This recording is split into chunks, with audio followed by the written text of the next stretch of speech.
Hey guys, as you guys know, I like to do demo reviews for my viewers. If you are a subscriber on my Twitch channel, check out my Discord and I will prioritize your demo review. Also, there's a link below in the description of this video where you can post your own demos for me to review. Today's demo comes from Sizzle, who says, "Hi, my username is Sizzle and I'm an open medic. This is an ETF2L official we did from season 27. I'd like to get some feedback on how I can improve. Sizzle, more than happy to help you out here, and we're watching you play on Granary. Already off to kind of a rough start. Your team's taking a ton of damage, and you're already losing a bunch of players. And you, my friend, are overstaying your welcome for sure. You need to get the hell out of there. It is 2 versus 4. There's no way you can win this fight. And you're about to get pwned by their soldier. This movement, though, he's out of there. Oh my goodness, what a god. Sizzle saved that Uber for his team. Sizzle, if you were to play that middle all over again, not a lot you can do about the mid fight itself, but as soon as you start losing players, expect them to start bombing you. I think you got out of that middle by the skin of your teeth, and if you just got out a little bit sooner, you wouldn't have to do that little dance out there in yard to stay alive. But well played, just keep that Uber for your team. I like the way you're holding second point here on the left side.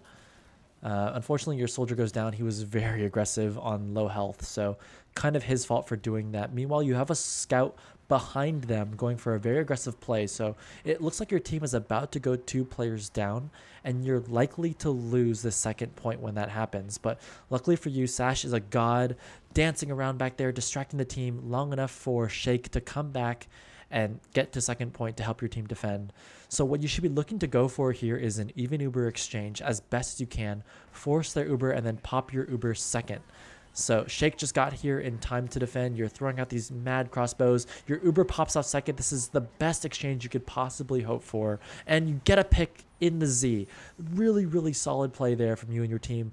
A really great Uber exchange. So nicely played there.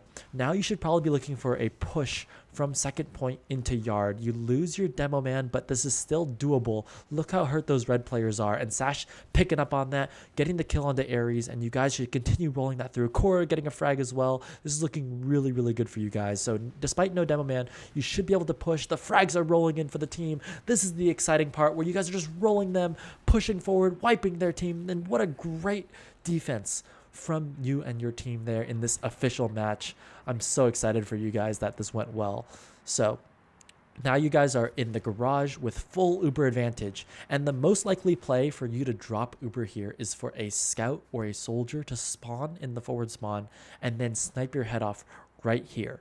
So the play that you want to go for, you know there's no demo man. So I like how you're trying to be proactive and you're trying to get into yard quickly. But if I were you, instead of taking it right yard where there could be a sniper, I would instead go left yard where you guarantee there's no sniper.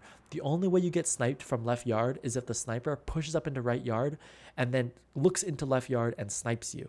And the likelihood of that happening is very low because then they'd have a sniper for the rest of the round. So I like the proactiveness. Just I don't think it's worth your time to peek your head out there. Get some players with you, rotate into left yard, and avoid the sniper problem altogether. But despite that happening, they have no sniper. You guys are clear to move into yard. Soldier bombs in, and unfortunately, you guys didn't see that guy come in. So your Uber is going to be less than ideal here, but you should still be able to push it because you know they have 2 players down. One of the things that you can focus on as a team when you're playing at this level is about capture time. You do not need to spend that much time stacking the points to capture, because if you stack the second point, what do you stand to gain? All of your players are alive. Everybody is here, so you're not going to get spawns any faster. In addition, the red team will not spawn any slower as a result of you capturing this point. So the priority for capturing this point is low. You don't need to capture it right away. They've already given it up completely. If they were close to Uber, you might want to stack it and get the capture time down. But because you know they're nowhere near Uber, there's no way for them to block this point at all. So I would prefer that next time you leave a scout to capture and your entire team pushes forward and pushes 5 versus 4 and try and get more kills. Kind of like what you guys did earlier when you were defending your second point. Just keep rolling those frags all the way through so you can win the round. You guys are actually going for a very conservative defense here, which is not a problem. That's fine. You guys are only down by 1 player. You don't need to push. You can just chill and defend second point here. You know they have Uber advantage, but you know that they don't have Uber quite yet, so you can still spam the point and stop them from coming in. And this is really, really good the way you guys are playing this. But Korra, unfortunately, gets caught out. Scouts do really, really poorly on this map due to the choke points, and you do not want your scouts sitting in those choke points. So not a whole lot you could have done in that situation. Just coach Korra to make sure he doesn't play that far up. But now you guys are backed up to this choke point. You know they have Uber, and I love how safe you're playing right here, because this is exactly what you want to be doing when you know they have Uber. But you're a little bit close. Just play closer to that choke point. Yeah, this is better. That soldier's coming in. You're so close to Uber, and nice, you just got it. So now you can push up, be aggressive, go for that even Uber exchange, but your teammates are not with you. This is so unfortunate. You have to pop the worst Uber.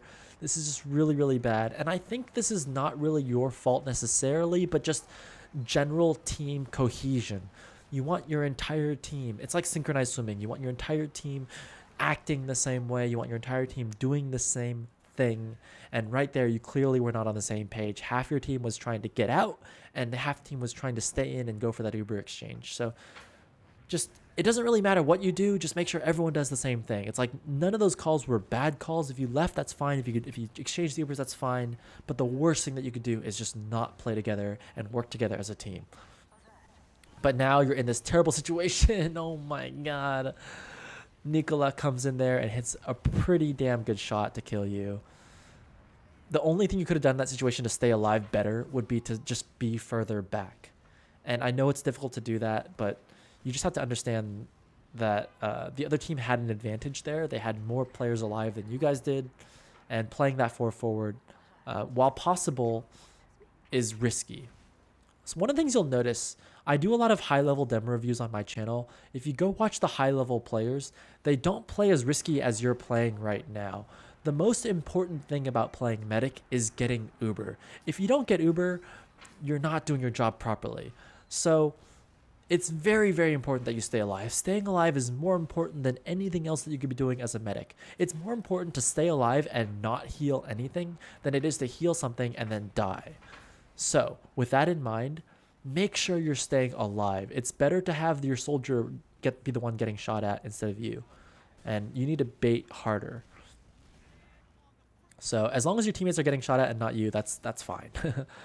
All right. So the Ubers are even here, and you're waiting for them to come take an exchange into you. So your teammates are playing the flank. You guys are playing the left side choke point. This is exactly how you want to be setting up your hold, as you guys did before. But your demo man is so aggressive. Oh my God, this is so risky. And you turn your back to Z.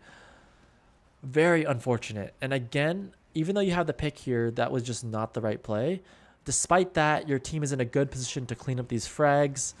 And this is going to work out fine for you guys. And oh gosh, please, flankeroni. Yes. Good stuff. All right. So how could you improve that play for next time? Your demo man peeked Z for a very aggressive right yard play. Don't go save him. Don't chase good after bad. Just let him go do it, but don't stick your neck out there as well. As a medic, it's very tempting to play with your teammates because you're a team player. You're a support role. You want to support your teammates. But you also need to play selfishly as well. And your primary objective is to guard your Uber with your life. Make sure that your Ubers are as good as possible. And if your teammates are playing aggressively and playing very risky, let them do that. Don't risk yourself in addition. So I would have liked to see you just play back, and actually you have your entire team play back. I think higher level teams would punish you for that kind of play. All right, so you have a 40% Uber advantage. And I know it's difficult to count Uber at this level, so I'm not going to give you a hard time for losing out on that Uber advantage play. But in the future, just hopefully you can keep advantage in these situations and keep track of that advantage, sorry. So it looks like the Ubers are going to even out, and you're going to let them get their Uber. And the most likely play you're waiting for now is for them to go for a sacrifice. So I like that you're buffing your teammates and waiting for them to do something as opposed to trying to take the fight to them. As I say that, Limbus tries to take the fight to them and sashes into middle. But again, this is exactly what I was talking about earlier. Your teammates are playing risky, but you do your own thing. And I know it's kind of counterintuitive because I said earlier you need your entire team to be playing the same way, but that is the play. The play is for your teammates to play risky and for you to be safe. That is the play. All right, so that soldier bombs in for the sacrifice as we expected, and you guys are backing out of yard, kind of getting the frag. That's still nice. Soldier bombs in there. You're going to get forced. Not the best Uber, but you guys get a soldier kill. This is a net loss for you. Actually, they popped Uber somewhere. I didn't see that. Okay, so I wasn't really closely paying attention. I should have been paying closer attention. It's fine for you to pop Uber when they pop Uber first, so you're fine. One of the things that I would like to see, though, that your team can work on in the future is something that I like to call deathballing. And to illustrate this point, I have no MS Paint drawings for you, so I'm just going to need you to visualize. Your team will be much stronger if your team balls up into a death ball of 6 players stacking together. That is much stronger than 3 players on one side and 3 players on the other side playing apart. So a lot of times in these team fights, you're going to want to ball up together and just be this death ball that just rolls into the enemy team. And the better you get at being a death ball, the more spread out that death ball can be. Because you want that death ball to be like a loosely knit ball of death. You don't want that ball to be super tight where you're stacked on each other taking splash damage. But I would like to see you guys balling up together in these team fights. Players will die a lot quicker if that happens. Alright, so I need to limit the time that I spend doing these demo reviews, so I'm going to stop right there. But the number one thing that you can do as a medic player to improve your gameplay is count Ubers. I can tell you're not counting Ubers. That is literally the best thing you can do. Don't worry so much about the heal orders. Don't worry so much about dropping the beam or your Uber exchanges. Like, don't worry about any of that stuff. The number one thing that you can do that will make you better is count the enemy Uber. If you know what their Uber percentage is, you will be able to make the proper decision at the proper time. You don't know what their Uber is, so you're making the wrong decisions. So that's the thing you can improve on for the future. I think that you guys had some really good plays in there, but you also had some kind of questionable plays. I think your flank is very active. I would prefer that they were not so active and that you guys played more together as a group and death ball up. So those are the 2 pieces of advice that I gave you and your team. Thanks so much for watching the video, guys. Don't forget to like, comment, and subscribe, and I'll see you on the next one.